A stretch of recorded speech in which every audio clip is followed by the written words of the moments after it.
Good afternoon, good morning, good evening, wherever you are. Guys, I'm not accustomed to doing live stream, but I'm sitting here today and it is so nice outside. So I say I'm going to take the opportunity to come and sit outside and do a live. Right now I'm sitting on my deck in my backyard. So um, I'm here by myself. I'm at home by myself today. I'm a little bored. I'm not really going out on the street or do anything special. Um, I did do a little tidying up in the house, so now I'm relaxing. I'm going to watch TV because I do have a television here in my on my deck. So I just want to show you the deck is still not. Um, that's the TV over there. You know, I have a canopy that I can stay and watch TV. So I'm still not fully utilizing the deck as yet. So if it's a little bit untidy, hope you do understand. But I'm just showing you where I am sitting right now. So, so guys, let me get to the live. There are two issues that I reported on um, this week, and it's kind of a little bit puzzling. So I say, you know what? Since me sit down here, so might as well me just go over it. Go over a recap of the two things that were newsworthy this week, and one of them is about the Jamaican citizen who falsely, guys, it's very windy out here, and this is what me like, that it's windy. Oh my God, you must see the wind, but it feels very good. Trust me, it feels good after coming from such a cold period, like a cold winter, and even last month was cold, and to be able to sit outside. And now I hear somebody running their lawnmower. Why do they choose to run a lawnmower when I'm out here? So anyway, two of them is the Jamaican citizen who falsely claimed U.S. citizenship just to vote in a presidential election. And the second one is Trump administration lashes out at a sub story in New York Times about illegal migrant convicted of kidnapping. Kidnapping. One plane a pass, yes, man. Everything was just quiet for a while, and as me choose to start my life now, this is happening. But anyway, guys, just bear with me. And guys, if you're on here, before you go any further, make sure you're participating at the chat. Join the chat with me, please. Give me your opinion. Give me your thoughts and your opinions. I will appreciate that, guys. This is what we are here for. You know, we are here to be respectful. We're not arguing here. We're not thinking that we just have share your opinion. No. And this isn't about demoralizing anyone, but understanding the situation and the borders implications. You know, there's always a line. There's always a line for good things, and there's always a line for bad things. And people sometimes should try to use them discretion. People should try to use them common sense. And some of the things them that people get in a trouble for don't make no sense. Now, Jamaican citizen, she overstayed her visa. and she registered to vote. Can you imagine that? She falsely claiming citizenship, and the woman voted in the federal primary. She get arrested, and now she have faced prison time and deportation. No, she died, you know. She a hide out for about 15, 14 or 15 years. What under God's earth from this year woman to go vote in a general election, and she no citizen? And from for years she hear even Trump himself attack say how much people who are not citizen vote in an election. The last election we gone when Biden win. And this woman in 2024 feels say unless she die and I lie to people and it say she a citizen, and even so that is no excuse for the woman to vote in the general election.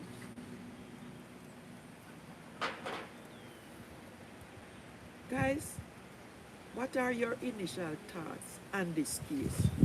Tell me what you think about it. And Jamaicans getting mixed up in every God Almighty thing. Every God Almighty thing we have to find for ourselves mixed up in all when it's not necessary. And for what reason? For what end? We have to get ourselves mixed up in all sort of something. What you think say her motive was? What was the potential benefit for her to vote when she wasn't a citizen? Do you think this was driven by a strong political learning? Of what? And for what reason? Because this no make no sense to me. And me no think that this are gonna make no sense to anybody who have no sense, who have little sense. Even little sense like a 1-year-old baby. A 1-year-old baby would have know say, me come here, me no have no green card, me die at 14 years, me need to stay low. No, but this woman gone push up herself, gone vote. And now she's going to be maybe serving prison time, as well as they might send her go where place there? Where Trump has sent the people in Ecuador or wherever that place is. I don't remember where the place there. The harsh prison there. She might end up there. So for what? Before she turn her and see if she can get to straighten herself out. She gone say she a vote. And that don't make no God Almighty sense. It don't make no sense. No, she have a thing there. She have to. Miss very sorry now. Because it wasn't worth it. Considering the potential consequences, jail time, deportation, the trauma for her family. Was voting in this past election worth it? No, it never worth it. Is it possible the woman didn't understand this? Or did she really break the law? All them something here we have to think about.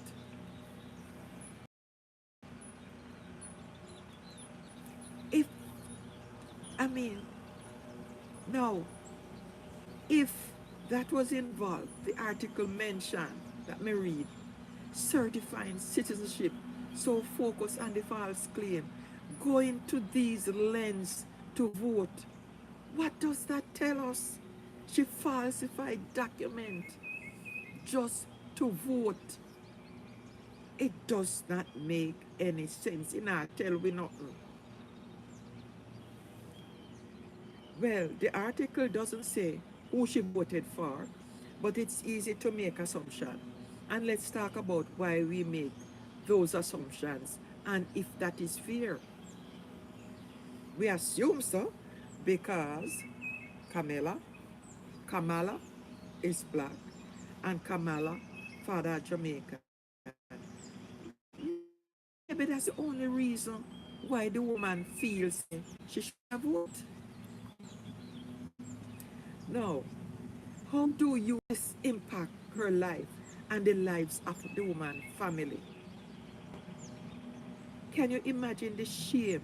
Is the shame a fair way to describe the situation? What are the emotional and social consequences of deportation?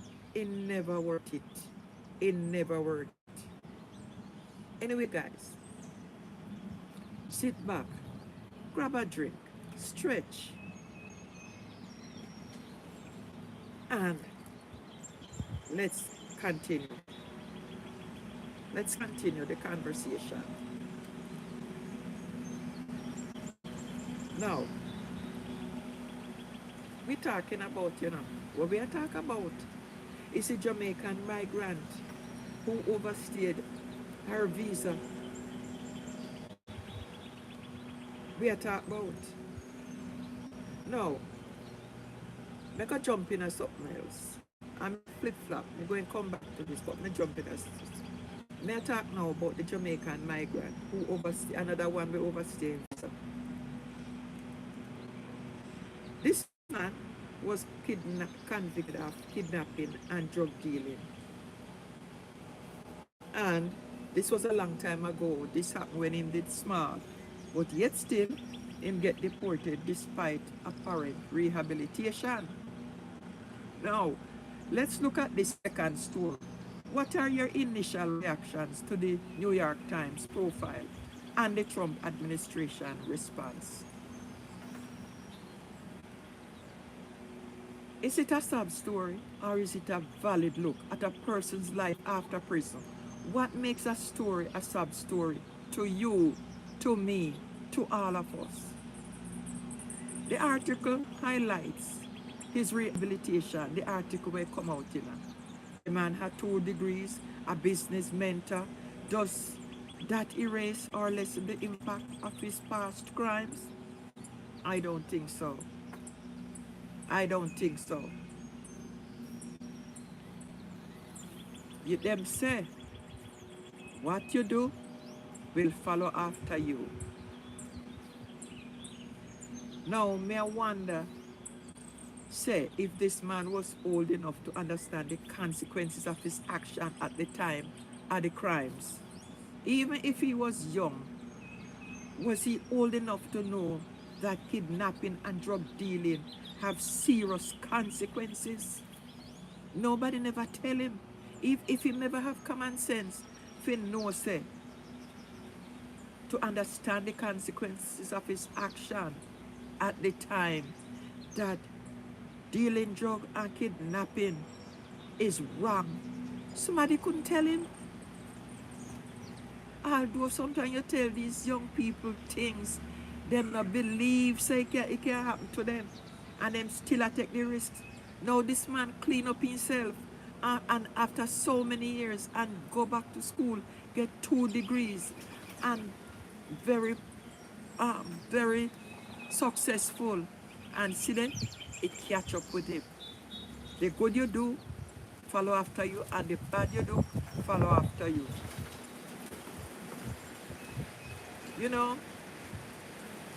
During the time or the lasting impact on victims. Some people would have said he served his time. But can someone ever truly wipe out the pain they caused?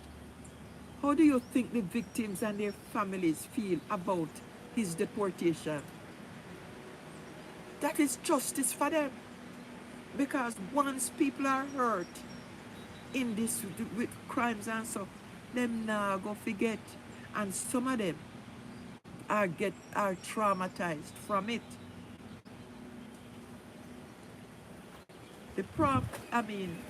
Karma. What does karma mean? Is it an example of karma catching up with this man? Sometimes, that's why we have to do good. If they say if you can't do good, don't do bad. And that is the situation right here, so now. And this is the new administration. The man did him bad things and he get away with it. But with this new administration, you not get away. No, you can't get away with no. What does this tell us about changes in should immigration officials have the discretion to consider a person's rehabilitation and ties to the community when deciding whether to deport them, even if they have a criminal record? Or should past crimes automatically trigger deportation for non-citizens regardless of their current behavior? This is a complex policy debate with strong argument on both sides. Guys, what you think? Tell me what you think. Me want your participation. Me want your participation. Nobody like to work for nothing. So me I do this. Me I do this because me want your participation. So participate in a tell me what you think. Some really important points being raised about the balance between enforcement and immigration laws and consider individual circumstances. Imagine this woman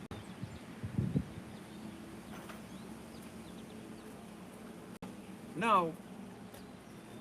We have looked at two distinct stories today, but both involve Jamaican citizens in the U.S. facing consequences for their actions or past actions. And let's bring them together for a few minutes and see what common threads or differences emerge. Now, in the first story, we had this woman allegedly committed a deliberate voter fraud by falsely claiming citizenship. The consequence is potential prison time and deportation. In the second story, we had this man whose deportations from past serious crimes. Even though he seems to have made positive changes in his life, the consequences is deportation. One involved an alleged crime against the democratic process, involved violence and drug-related crimes. One involved an action taken recently, the other involved action taken in the past. But the common thread is clear. Have consequences, and for non-citizenship in the U.S., those consequences can include deportation. What are the key takeaways from these two stories? What do you tell immigration, personal responsibility, and the application of law? Some really insightful observations being made. It's clear that these stories, with different in their specifics, both highlight the serious nature of immigration laws and the importance of understanding and following them.